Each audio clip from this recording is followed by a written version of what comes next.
Anti inflammatory diet ఇప్పుడు social మీడియాలో బాగా ట్రెండ్ అవుతుందండి ఇది. అయితే ఈ టాపిక్ గురించి ఈ వీడియోలో డిస్కస్ చేద్దాము. ఐఎమ్ డాక్టర్ పరిణితి, nutritionist. First anti inflammatory diet గురించి తెలుసుకునే ముందు ఇన్ఫ్లమేషన్ అంటే ఏంటో తెలుసుకుందాం. ఈ ఇన్ఫ్లమేషన్ అంటే మనకి దెబ్బ తగిలినప్పుడు కానీ, లేదంటే ఏదన్నా ఇన్ఫెక్షన్ అయినప్పుడు, లేదు ఏదన్నా హార్మ్ఫుల్ సబ్స్టెన్సెస్ మన బాడీలోకి ఎంటర్ అయినప్పుడు మన బాడీ ఇమ్యూన్ సిస్టమ్ అనేది ఒక డిఫెన్సివ్ మెకానిజం ని యాక్టివేట్ చేసుకుంటుంది. ఈ ప్రాసెస్ ని ఇన్ఫ్లమేషన్ అంటాం. ఇందులో రెండు రకాలు ఉంటాయి, ఒకటి క్రోనిక్, ఇంకొకటి అక్యూట్.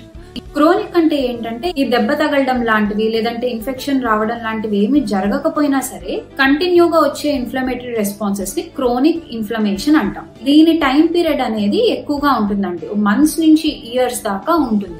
దీని సిమ్టమ్స్ చూసుకుంటే ముఖ్యంగా వెయిట్ గెయిన్ కానీ, వెయిట్ లాస్ కానీ, సీరియస్ గ్యాస్ డిస్టర్బెన్సెస్ కానీ వస్తూ ఉంటాయి. నెక్స్ట్ అక్యూట్ ఇన్ఫ్లమేషన్ అంటే మనం ఇందాక మాట్లాడుకున్నట్టు మనకి దెబ్బ తగిలినా, లేదు అంటే మనకి ఏదైనా ఇన్ఫెక్షన్ కానీ, హార్మ్ఫుల్ సబ్స్టెన్స్ బాడీలోకి ఎంటర్ అయినప్పుడు ఒక పర్టికులర్ టైం పీరియడ్ దాకా ఉండి తగ్గిపోతాయి. అయితే ఇప్పుడు దీనికి యాంటీ ఇన్ఫ్లమేటరీ డైట్ కి సంబంధం ఏంటి అంటే, బేసిక్ గా మనకి జంక్ ఫుడ్ తీసుకున్నప్పుడు, లేదంటే బయట స్ట్రీట్ ఫుడ్ లాంటివి ఎక్కువ తీసుకున్నప్పుడు, రెడ్ మీట్స్ లాంటివి కన్జ్యూమ్ చేసినప్పుడు, ఇంట్లో కుక్ చేసుకునే ఫుడ్స్ ఆయిల్ ఎక్కువ అవ్వడం, లేదంటే డీప్ ఫ్రై ఫుడ్స్ ఇట్లాంటివి ఎక్కువ తీసుకోవడం వల్ల ఒబేసిటీ కాజ్ అయ్యే ఛాన్సెస్ ఉంటాయి. అండ్ అంతేకాకుండా క్రానిక్ ఇన్ఫ్లమేషన్ ట్రిగ్గర్ అయ్యే ఛాన్స్ కూడా ఉంటుంది. సో ఇన్ఫ్లమేటరీ డైట్ అంటే ఏంటంటే మనం తీసుకునే చాలా ఫుడ్స్ లో యాంటీ ఇన్ఫ్లమేటరీ ఎఫెక్ట్స్ అనేవి ఉంటాయి.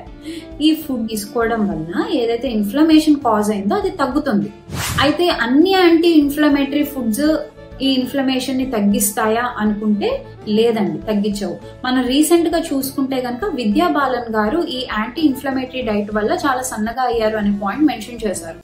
So they put me on a diet to get rid of the inflammation, elimination of inflammation it's called, and it worked beautifully. The weight went.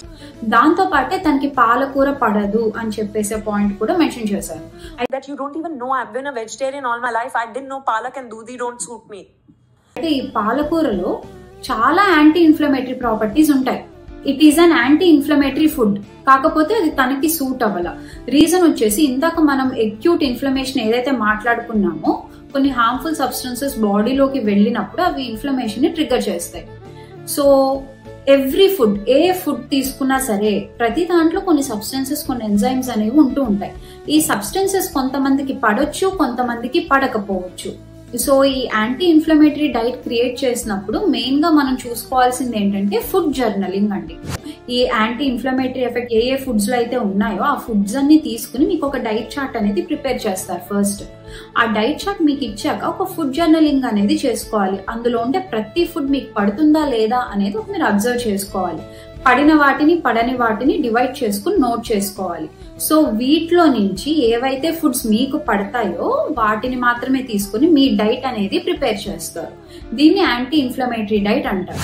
కాకపోతే మనం మిస్టేక్స్ ఎక్కడ చూస్తున్నామంటే, కొంతమంది జింజర్ టీ పట్టేసుకుని దాన్ని anti inflammatory drink అంటారు, లేదంటే turmeric and ginger water పట్టుకుని anti inflammatory drink అంటారు.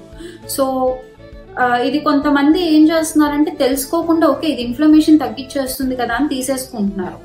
కానీ make sure and be careful that అది తీసుకున్నప్పుడు మీకు పడుతుందా లేదా అనేది మీ బాడీకి తెలుసుకుని అప్పుడు తీసుకోండి. అందరికి పడాల్సిన అవసరం లేదు. నా దగ్గరకు వచ్చే కొంతమంది పేషెంట్స్ లో వాళ్ళకి జింజర్ పడదు, జింజర్ కొంచెం క్వాంటిటీ తీసుకున్నా సరే వాళ్ళకి స్టమక్ ఇరిటేషన్ అనేది వస్తుంది అంటారు. సో వీళ్ళకి నేను జింజర్ టీ ఇచ్చాను అనుకోండి, అది యాంటీ ఇన్ఫ్లమేటరీ డైట్ అయినప్పటికీ అది ఇన్ఫ్లమేటరీ రెస్పాన్స్ ని ట్రిగ్గర్ చేస్తుంది తగ్గించకపోగా. So be careful. ఏ యాంటీ ఇన్ఫ్లమేటరీ ప్రాపర్టీస్ ఉన్న ఫుడ్ అయినా సరే మీకు పడుతుందా లేదా అని చూసుకుని అప్పుడు ఆ ఫుడ్ లో నుంచి balanced amount of proteins, essential fats, fibres అన్ని ఉండేటట్టు నీట్ గా చూసుకుని ఆ డైట్ అనేది క్రియేట్ చేసుకోవాలి. అయితే ఇప్పుడు కొన్ని యాంటీ ఇన్ఫ్లమేటరీ ప్రాపర్టీస్ ఉన్న ఫుడ్స్ గురించి మాట్లాడుకుందాం. ముఖ్యంగా ఫ్రూట్స్ అండ్ వెజిటేబుల్స్ లో అయితే కనుక లీఫీ వెజిటేబుల్స్ లో పాలకూర, తోటకూర, మెంతికూర, అండ్ ఫ్రూట్స్ లో అయితే కనుక బెర్రీస్, ముఖ్యంగా strawberry, blueberry, raspberry, avocado, and కొన్ని డ్రింక్స్ లో అయితే కనుక ginger and cinnamon tea, ginger and turmeric tea అంటే పసుపు, అల్లం టీ, అండ్ అంతేకాకుండా గ్రీన్ టీ కూడా యాంటీ ఇన్ఫ్లమేటరీ ఎఫెక్ట్ ఉన్న టీయే. సో మేక్ షూర్ ఇప్పుడు నేను చెప్పిన ఫుడ్స్ అయినా సరే మీ బాడీకి పడుతున్నాయా లేదా అని తెలుసుకుని అప్పుడు ఈ డైట్ ని ఫాలో అవ్వాలి. హోప్ ఈ వీడియో అనేది మీకు మంచి ఇన్ఫర్మేషన్ ఇచ్చి ఉంటుందని. Thank you for watching. Please like, share and subscribe to our channel diet and slim by Pari. Thank you.